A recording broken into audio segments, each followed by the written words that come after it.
नमस्कार, स्वागत है आपका वी टाइम न्यूज पर और आपके साथ मैं हूं पहली चौहान। बढ़ते हैं खबरों की ओर। सूरत से ट्रेड यूनियनों की राष्ट्रव्यापी हड़ताल को समर्थन। सरकार की श्रम विरोधी नीतियों का विरोध। श्रमिकों के लिए 26,000 रुपए वेतन, बेरोजगारी निधि से 5,000 रुपए सहायता, निजीकरण और नए श्रम संहिता का विरोध।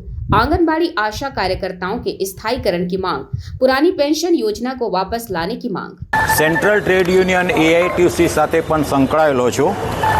આજે સમગ્ર દેશમાં 9મી જુલાઈના રોજ દેશના 10 સેન્ટ્રલ ટ્રેડ યુનિયનો જે છે અને ફેડરેશનો છે એમણે કામદાર કર્મચારી વિરોધી સરકારની જે નીતિ છે એના વિરોધમાં રાષ્ટ્રવ્યાપી ટ્રેડ યુનિયનોની હડતાલ ઘોષિત કરી છે, જેને સમર્થન આપવા માટે સુરત ટ્રેડ યુનિયન કાઉન્સિલના યુનિયનોના આગેવાનો અહીં ભેગા થયા છે અને દેશના વડાપ્રધાન નરેન્દ્ર મોદીને સંબોધીને જે આવેદનપત્ર સુરત ટ્રેડ યુનિયન કાઉન્સિલ તરફથી તૈયાર કરવામાં આવ્યું છે એ સુરત જિલ્લાના કલેક્ટરશ્રીને દ્વારા અમે મોકલવાની માંગણી કરીશું।